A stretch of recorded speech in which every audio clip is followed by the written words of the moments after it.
So I'm really pleased to have Scott Cranfield here for this episode. Scott, welcome. For those that don't know you, could you give a little bit of your background for us, please? Yeah, certainly. Thanks, Claire. So, as Claire introduced, my name is Scott, and my background actually has been in coaching for many, many years. So, that started off as a professional golf coach some 30 years ago or more. And that was a main focus for me for a long time. I still coach professionally now, but only a small amount of my time. But my key interest always as a coach was not really the technical side of golf. It was always the psychology behind golf and the human behavior side. As a result of that, I've really spent 30 years in really what you'd call the personal development industry, traveling the world, learning from lots of different teachers, reading books, studying information, etc. And there was an element which was largely because I had a belief that I could live a very fulfilled and inspired life and a very balanced life and have everything I wanted in all areas of life. And so I had that drive always for me. And what I began to find was that as I learned information and shared that, actually, of course, many other people want that same thing as well. I didn't want a situation where I might be successful financially, but not very successful in my health or in my relationship. I was looking for all those things. So that's been my drive for a long time. And then I became a father, now 16 years ago.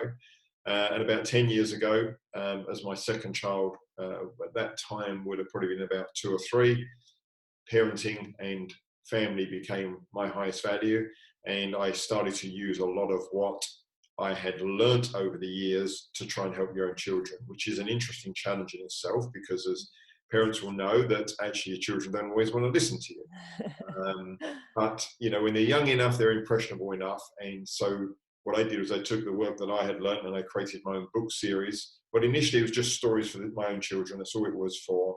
But that's now grown, and I've created a set of books which are really personal development books for children and for parents. And so that's become a primary focus now, really, is trying to help, I go into schools and speak. And so it's really, there's been a common theme, I guess, for 30 plus years, which has been teaching. And the common theme for that has always been about maximizing, the potential of the individual, which was me, and then anybody else I'm working with. That's been the common theme. And that is how I ended up finding about John Demartini's work in 2007. And very quickly, when I saw John, I'd already been studying personal development for a number of years, but I realized he had a different message to share. And he looked at things in a different way, and I think uncovered some truths and some principles which, when you heard them, you just knew they made sense, and you knew that they were solid, and you knew that they were repeatable. And so that drew me in. I thought, well, I need to learn this. This is not about hype. This is not about trying to get into a certain state. This is very authentic, and I love that about it. And so it's become very much a part of my thinking and my life to apply those principles that John teaches. And very much the books I've written, the Wise Best Stories, are largely around thank you. They're largely around those principles and other things that I've learned. And the plan, hopefully, is I'll continue writing those and expanding that so that children have access to those tools in a way that makes sense to them at a young age. That's kind of a major drive for me and a major mission right now. Fantastic. Thank you. So, okay, the question: what are the best ways to get results from the Demartini method when you're working without a facilitator? Well, I think it's a great question, first of all. And, so I started this work in 2007. And like many people will probably relate to, you go to a seminar and you come away all enthusiastic and you do something with it for the next few days. And then before you know it, 2 weeks later, you're not doing anything with it. Or at least you're not doing anything with it in a disciplined way. I think it's very difficult with John's work to go and learn it and it not stick in your psyche in some way, because you start to see that unfolding every day. Absolutely. So I think that that's a very classical scenario for many people, and I certainly did that. I certainly went along and learned and then applied it and then lost my way with it in terms of a regular application. So the way it has worked for me, and the only way it has really worked for me, because I suppose what I did after that was when scenarios came up that bothered me, when something I could suddenly tell something was on my mind on a regular basis, then I would dedicate the time to go sit down and do the work, which was fine. And that worked extremely well, obviously. But the question I asked myself was, if I get to the end of my life, what is it that I know that I'm not using? What is it I know that I did not make the most of? And actually, the Demartini Method was one of the answers to that. I don't want to get to the end of my life and not have applied everything I know. And so I'm busy, I run several businesses. But I thought, well, how do I do this? And the only way I could do it was to build it into a morning routine. And so I'm pretty disciplined with, I have a morning routine. I get up, and it involves some physical exercise, and it involves some mental exercise. And that mental exercise, a lot of the time, is working with John's work. And the way I do it is I put some headphones on, because it's early in the morning anyway, but it blocks out other distractions. And John won't necessarily agree with this, but I give it an amount of time, and I do that because I have a busy schedule. And so it's somewhere, depends what it is, between 30 to 45 minutes, but it's pretty consistent most mornings. And what I do is I can do it without the form. I'm no problem doing it without the form. But so if I'm teaching somebody, I'm coaching somebody, I don't use the form in most cases. And I have worked with other facilitators on a one-to-one basis, and they tend not to use the form. But if I'm doing it for myself, which is your question, I need the form, because that becomes the coach.